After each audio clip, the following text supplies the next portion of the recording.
All right. So in the last class, we saw uh, the randomized two-sat algorithm, right? And we saw how we can view the algorithm as as a Markov chain, right? We model it as a Markov chain and analyze the algorithm using the properties of a random walk on that graph. Right? And then we started looking at this three-sat problem, right? And we saw that if you just use the same algorithm as two-sat, then it will give you an algorithm that will give. If you analyze it, you will see that the running time is something like theta 2 power n, which is just like the brute force algorithm. Right? And then we saw that in fact there is a simple modification that can give you even a deterministic algorithm that is asymptotically faster than the brute force algorithm. Right? And so we were looking at randomized algorithms for 3-sat that is better than the brute force 2 power n algorithm. Right? And the first thing that we did was we looked at this modified version of the randomized 3-sat. Right? It slightly modifies the 2-sat algorithm. Just that at the beginning, right, we have this step here, right, which is that instead of starting at an arbitrary assignment, which is the all zero assignment, we start with an assignment that is chosen uniformly at random from the string 0 1 to the end. Right, we start with the uniformly random truth assignment, and then we perform the random walk starting from that truth assignment. Right? And the important point was that if you choose a assignment uniformly at random, then choosing that amounts to starting your random walk from a particular vertex in this graph here, right? And the starting point of the random walk, if you choose an assignment uniformly at random, what we saw was that that random variable is distributed according to the binomial distribution, right? This is what we saw, right? Because the starting point is the vertex vj if the Hamming distance between the assignment and the satisfying assignment is equal to n minus j, right? So the number of ways in which you can choose such an assignment is something like n choose j, right? You choose those positions, and those so j positions will be identical to the satisfying assignment, and the remaining n minus j positions will be different from the satisfying assignment. So the probability that the random walk starts from Vj is nothing but n choose j times 1 over 2 to the n, right? And what we wanted to see, so the way in which we modified the algorithm was that we'll perform the random walk starting from this randomly chosen assignment for n steps, right? And we were trying to bound the probability of the random walk reaching Vn within n steps, right? If you start from Vj, that is what was denoted by this number Pj, right? The probability Pj. And what we said was that Pj is lower bounded by 1 over 3 to the n minus j. Right? The reason is that Vj is from Vj you need n minus j steps to reach Vn. Right? Now the best case scenario is if you make the correct transition at every point in time. Right? You always move forward. So that is one event where you can reach from Vj to Vn in less than or equal to n steps. And the probability for that event is 1 over 3 to the n minus j, right? Because the probability of moving forward is 1 over 3. So the probability of reaching Vn is 1 over 3 to the n minus j if you make the forward step at every point in time. So therefore, Pj is lower bounded by 1 over 3 to the n minus j. Right? And because of that, what we said was the following, right? So the probability, right? The probability that the algorithm reaches a satisfying assignment in n steps, right? This is what we wanted to find. So this I can write as follows, right? This is at least sum over j going from 0 to n, n choose j times 1 over 2 power n times 1 over 3 to the n minus j, right?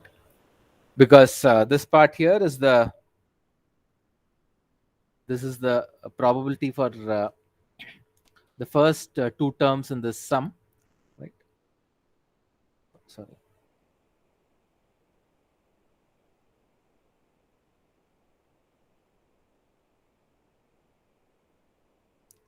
This sum here, right? This is the probably corresponding to starting from Vj, and this is the forward step at every time.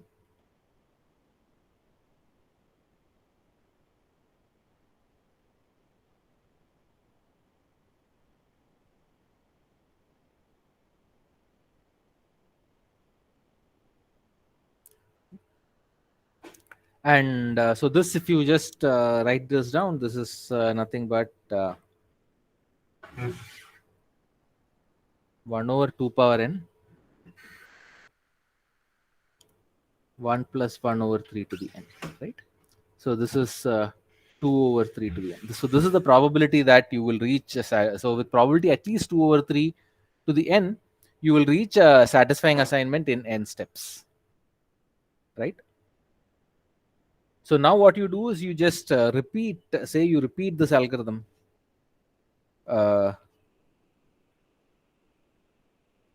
Something like 2 times 3 over 2 to the n, right?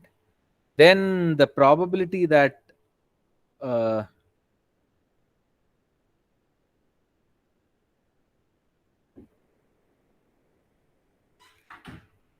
Vn is reached in at least one iteration, right? This is at least half,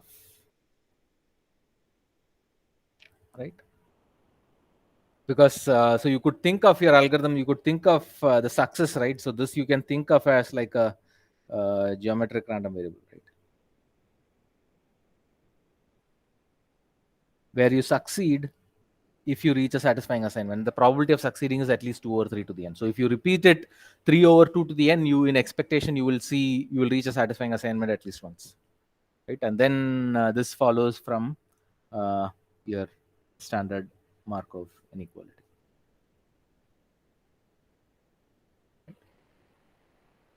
And you can boost this probability by repeating it sufficiently or doing long random walks and so on, right? So this gives you, so this modified algorithm has a running time which is something like theta 1.5 to the n, right? It is still better than the 1.7 to the n that we saw, right? And it uses one modification is that instead of starting from an arbitrary assignment, you start from a uniformly random one.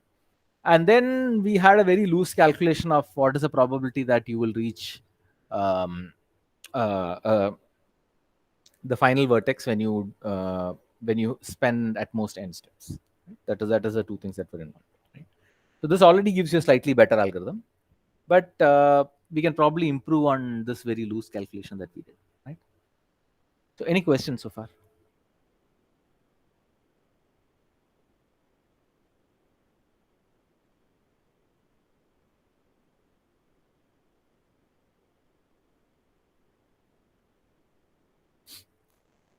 Any questions regarding what we discussed last time and whatever I said today?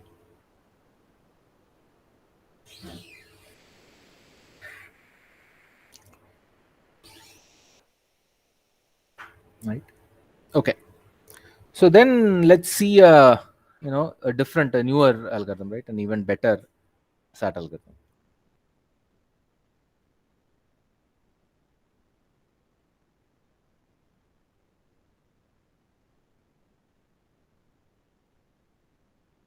And this algorithm is based on the fact that we'll try to analyze the random walk better, right?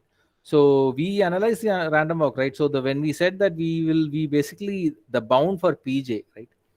Pj was bounded by considering by considering the random walk that always goes forward.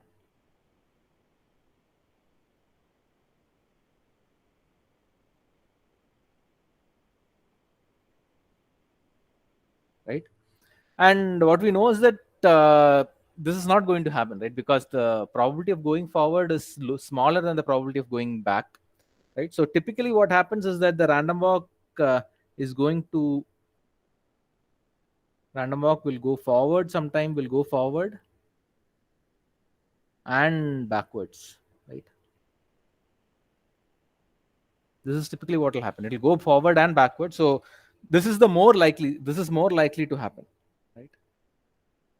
This is more likely to happen.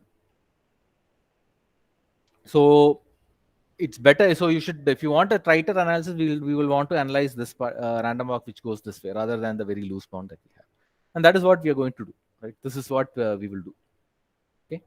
So what can happen? So you know that this random walk will go take some steps forward and some steps back, right? And what we'll do is, so the algorithm basically what it's going to do is that it will run this random walk and it can go forward sometime, it can go back sometime. But after spending some sufficiently large number of steps, then, and if you have not reached a satisfying assignment till then, you just stop the random walk and restart it again. Because as time goes on, you're unlikely to reach your, as you spend more time, you're more likely to go further away from the satisfying assignment, right? So it's better to stop the random walk and restart it again. And that is the idea for this algorithm, right? So the idea is that if the random walk goes for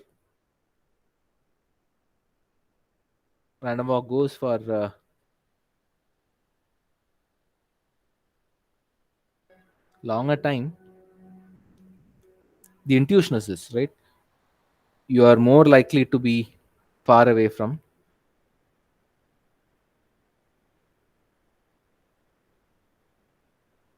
VN, right? So you might as well stop. And so if this happens, what you do is then you stop and restart the random walk.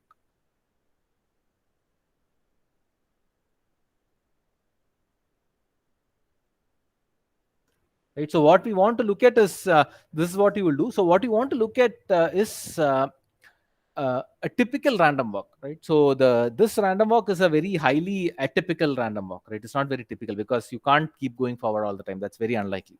A typical random walk will look like going forward some steps and going back some steps. Okay.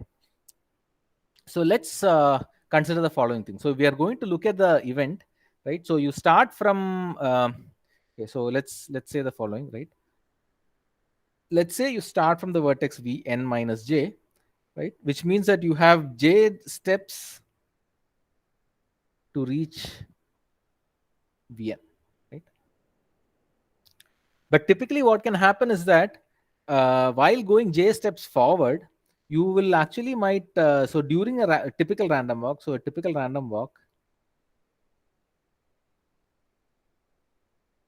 what can happen is that you will take k steps back and j plus k steps forward,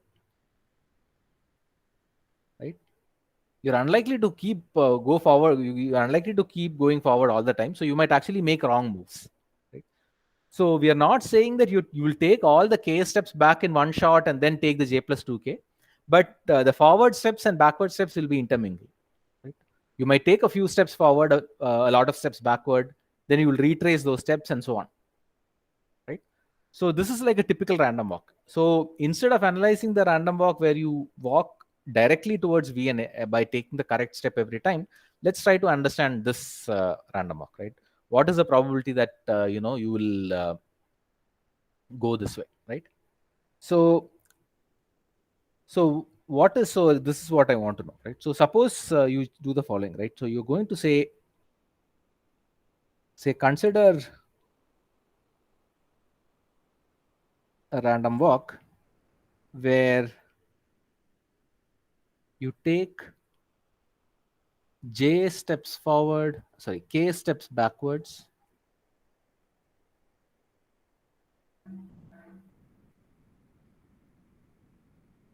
and j plus k steps forward,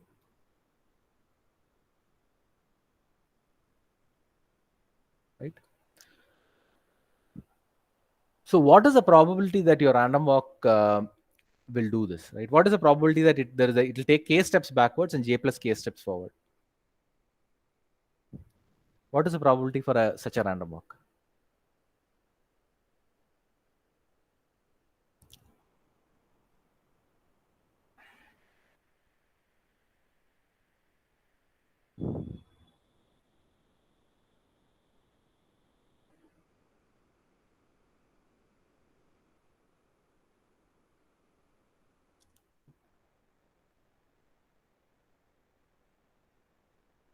Two over three to the k, 1/3 to the j plus k, j plus 2k, choose k, right? Yeah.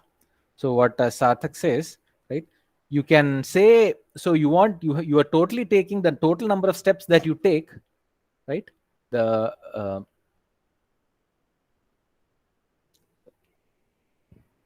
so the total number of steps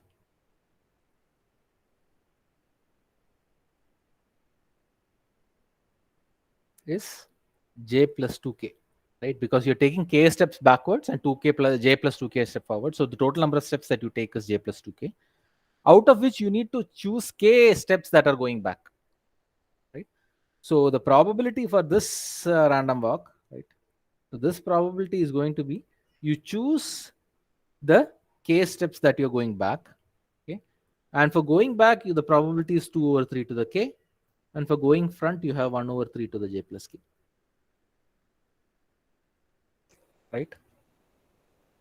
This is the probability that you will go so many steps back and k steps back, and then make up those k steps, and then move the j steps that you need to reach the final position, final vn, right? Any questions on this?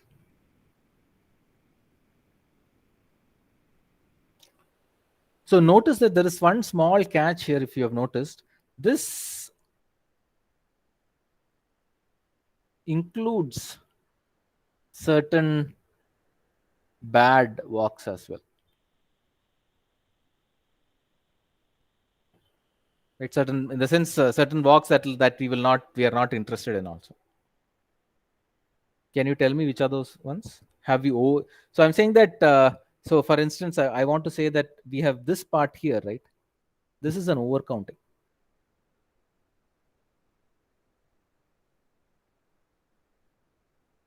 Can you tell me why?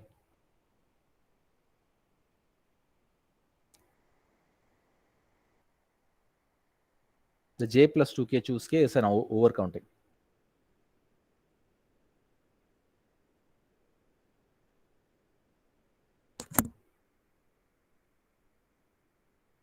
Why is that an overcounting?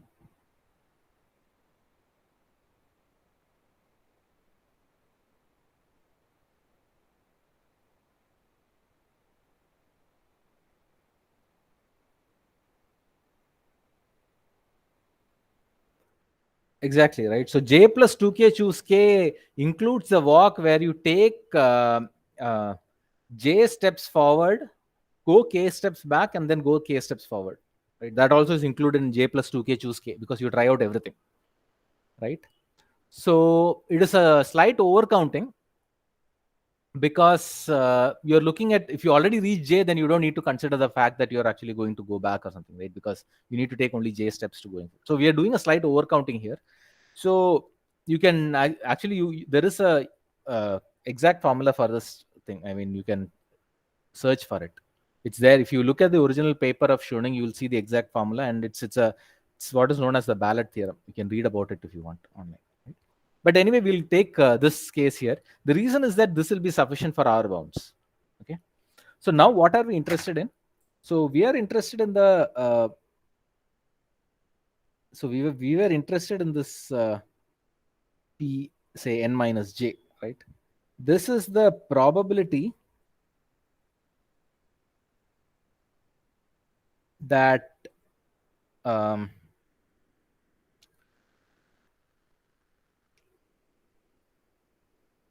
random walk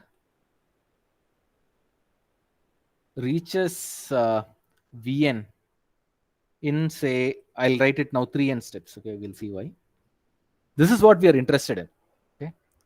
So we're going to run the random walk. Instead of n steps, you're going to run it for 3n steps, and we are interested in this probability. Okay. Now, surely Pn minus j must be greater than j plus 2k choose k times 2 over 3 to the k times 1 over 3 to the j plus k, right? Because this also counts these bad walks or something. So Pn minus j is definitely at least this value, right? It's sufficient for us to calculate, get a bound here. Okay. And so this is going to give us a slightly better bound than what we got earlier, right? Which was the 2 over 3 to the n, right? So notice that this probability that we had also contains overcounting, but that also is covered in one of these Pn minus j's anyway, right? Because Pn minus j is the probability of the random walk reaching Vn in 3n steps, the total probability over all possible random walks. And here we are considering the particular random walk where we are making k wrong steps, right? So it turns out that this probability is optimized when you take k to be j itself. So this is we'll bound the following quantity. So this is 3j choose j 1 over 3 to the j 2 over 3 to the 2j. So we are going to bound this when k is equal to j, right? We can choose whichever one, what is the j that k that we want, right? And we will bound this probability. Okay. So the algorithm remains the same. We're just tightening our analysis slightly. Okay. And the way you bound this is to use the Stirling approximation, right? So what you basically try to bound this quantity 3j choose j, right? By using the fact that you can, to bound this, you use the fact that n factorial is something like square root 2 pi n over e to the n times 1 plus little of 1, right? This is the Stirling approximation,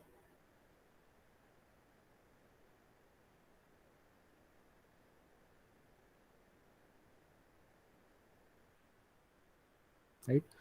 Basically the n factorial is something like n over e to the n, right, with some terms added, right? So you use this. So 3j choose j, you write it in the factorial form, and then n over e to the n is, so n over e to the n is like a good bound both for as an upper and lower bound with some polynomial factors. So when you simplify this, what you can show is that so 3j choose j,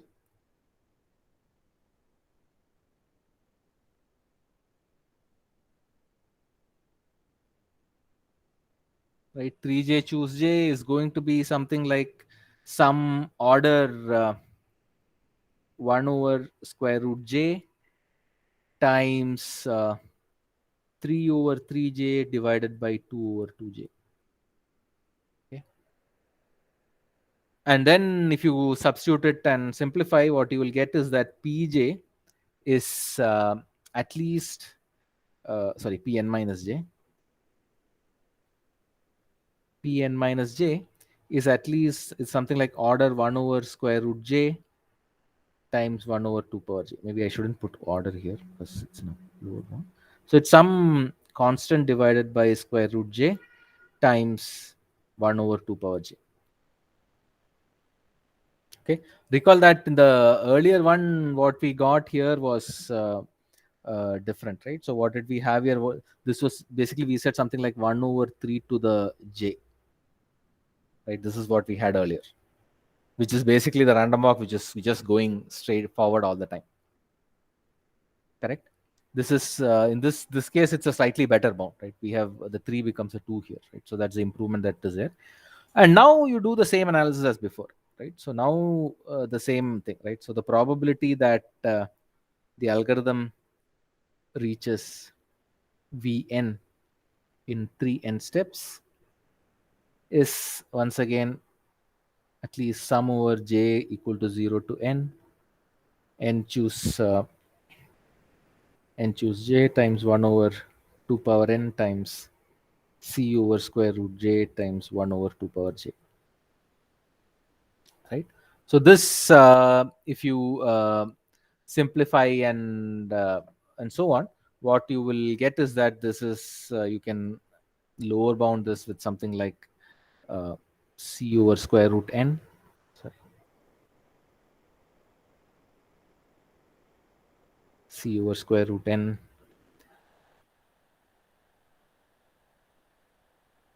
3 over 4 to the n. Okay, so it's just a tightening of the analysis, because instead of lower bounding it by an event that occurs very infrequently, you lower bound it by an event that is more likely to happen, which is that the random walk from the vj to vn is actually going to be a zigzag random walk. It will just keep going forward and backward multiple times before reaching vn, right? So this again, now what you just need to do is to just repeat it sufficiently in sufficient number of times, right? So uh, so now what you do is, if you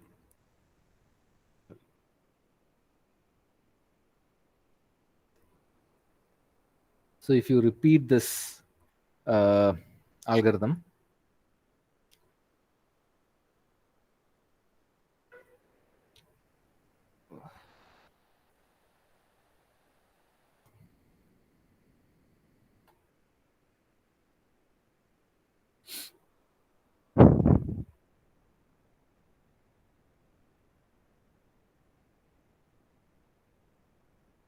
so you repeat it some order uh, 4 over 3 to the n times, right? So over order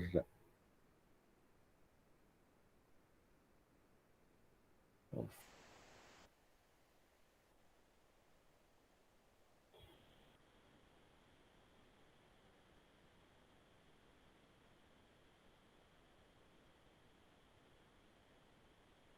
and then the probability that you will find a satisfying assignment.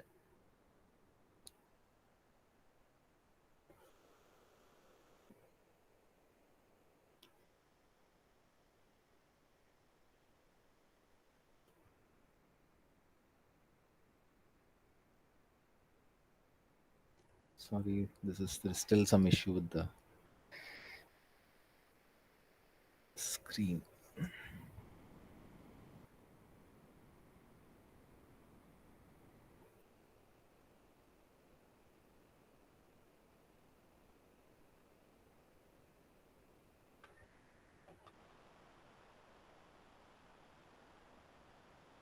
Right, this is, you can say this is some constant, at least half or something. Okay.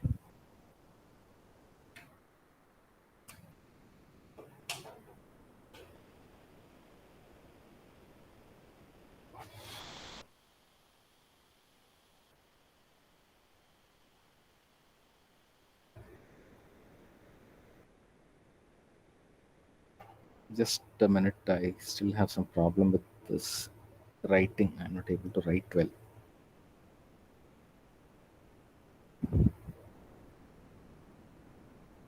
Okay.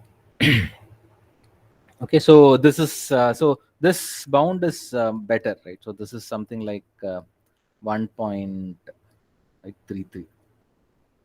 to the n.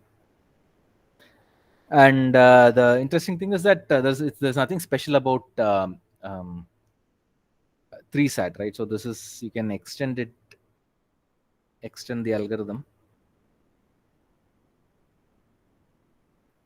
and the analysis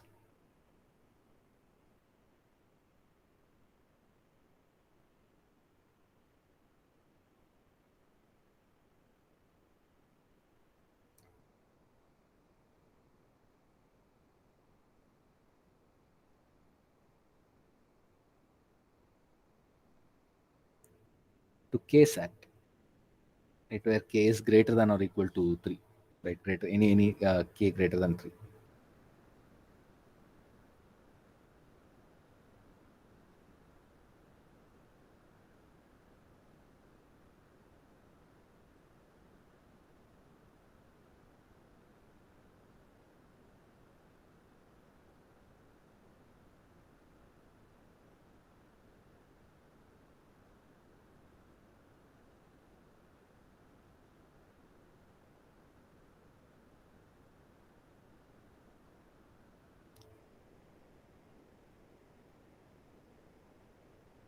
Sorry.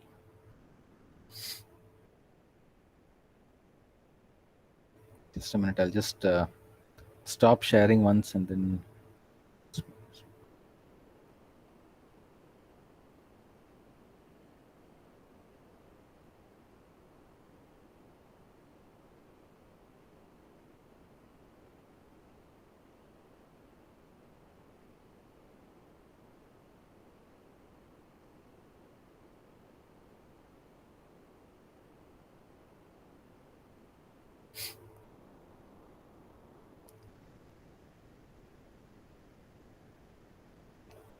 So I'm sorry about there is some issue. I'm not able to write well when I'm sharing the screen.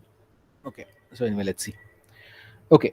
So so if you extend it to k greater than or equal to 3, what you have is you'll similarly you'll get the probability of reaching Vn.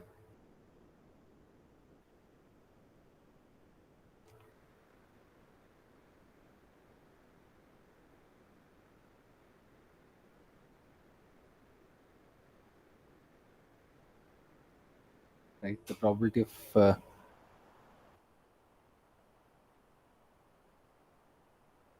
Vn would be something like would be at least of